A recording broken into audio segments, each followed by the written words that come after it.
जय भीम सभी बहन भाइयों को।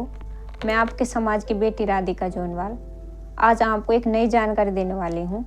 मेरी शॉर्ट वीडियो के माध्यम से आपको पता चल ही गया होगा, फिर भी मैं आपको दोबारा बता देती हूँ।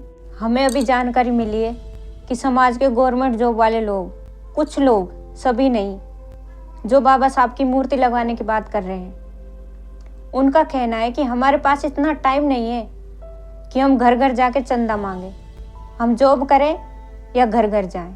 अब पहले मुझे ये बताओ, जब आपके पास टाइम ही नहीं है तो इतनी बड़ी जिम्मेदारी आपने ली क्यों? अब ऐसी क्या मजबूरी है मूर्ति स्थापित करवाने की, जो पूरी जिम्मेदारी भी नहीं लेनी और मूर्ति भी अभी लगवानी है? अब इसमें तो आप लोगों की सोची समझी साजिश नजर आ रही है। अब जिसके पास टाइम है और जो बाबा साहब के विचारों को मानते हैं, उनको देते हैं आप जिम्मेदारी। अब ये मत बोलना कि कोई लेने को तैयार नहीं था। आप खुद नहीं चाहते कि कोई और आए, क्योंकि आपका ईगो आ रहा है बीच में। अब बाबा साहब की मूर्ति लगाना एक जिम्मेदारी पूर्ण कार्य है, जिसमें सबकी भागीदारी होना बहुत जरूरी है, ताकि समाज के प्रत्येक व्यक्ति, महिलाएं, छोटे बच्चे से लेकर वृद्ध व्यक्ति तक बाबा साहब के विचारों को पहुंचाया जा सके। मूर्ति लगाने का मेन उद्देश्य ही समाज में जागरूकता फैलाना है, ताकि हम अपने महापुरुषों पर गर्व महसूस कर सके कि किस तरह से उन्होंने सामाजिक कार्य किए थे। अब ये कोई आपके दान पुण्य का कार्य नहीं है जो आपने किया और चल दिए। अब पहले भी आपने सामाजिक कार्य किए हैं, जैसे शमशान घाट में टीन लगवाई थी, किसी ने अम्बेडकर भवन में एक कमरा भी बनवाया था।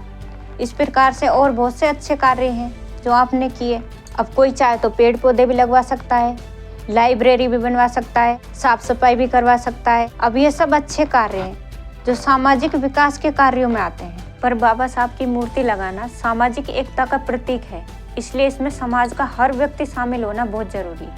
अगर मूर्ति लगाकर ये अपना नाम करना होता तो मैं अकेली मूर्ति लगवा देती, पर इससे होता क्या, सिर्फ हम ही खुश हो लेते।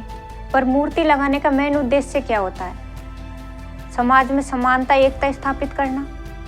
फिर वो तो रह जाता ना, और जिससे समानता की भावना का अपमान हो जाता। पर आपको ना मेरी बात अभी समझ में नहीं आएगी, क्योंकि आपके दिमाग पर पैसा रूपी अभिमान छाया हुआ है, और जिस दिन ये हट जाएगा ना, उस दिन इस समाज का भला हो जाएगा। तो आप लोग मेरी बात को समझो, मूर्ति से समाज में एकता की भावना स्थापित हो, ऐसा कार्य करो जिससे हम भी आप पर गर्व महसूस कर सके, और उस दिन का हमें इंतजार रहेगा। जय भीम।